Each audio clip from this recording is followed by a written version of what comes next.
My name is Ansley Quiros, and I'm from Atlanta, Georgia.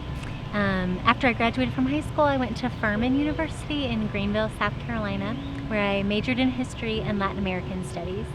And then I went to graduate school at Vanderbilt, where I got my master's and PhD before coming to the University of North Alabama in the fall of 2014.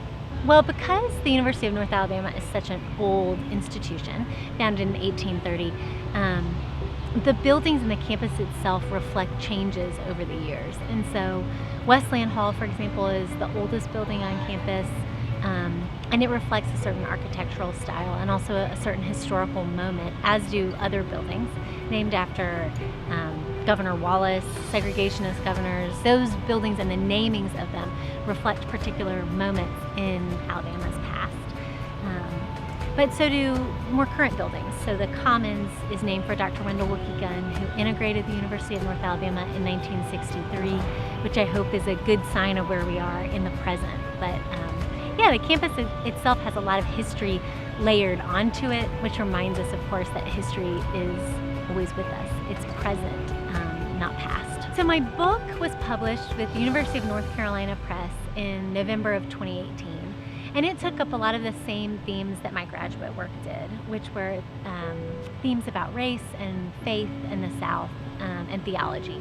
I feel like a lot of times when historians and even the broader public talk about the civil rights movement, when we talk about civil rights conflicts, very focused on political, social, cultural struggles. But the theological struggles of that time were often quite intense. And I found that Americans don't know how to talk about theology and often don't realize how important theology is.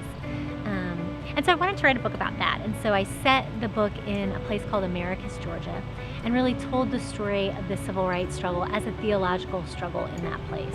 So involving churches and ministers, but also involving ideas, interpretations of the Bible, and those things that really motivate and galvanize movements. It was a really fun story to tell. The research took me about 5 years.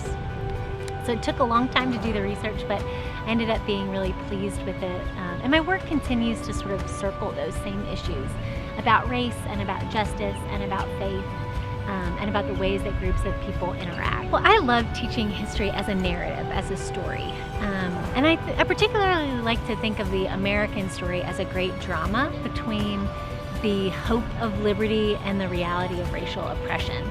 And so I try to teach it in that way as a full of tension and conflict, as Americans, divergent, different, diverse Americans struggle with and against each other for a more perfect union. I also love teaching courses in Black history. I've loved teaching courses on immigration history. History of the civil rights movement is my specialty.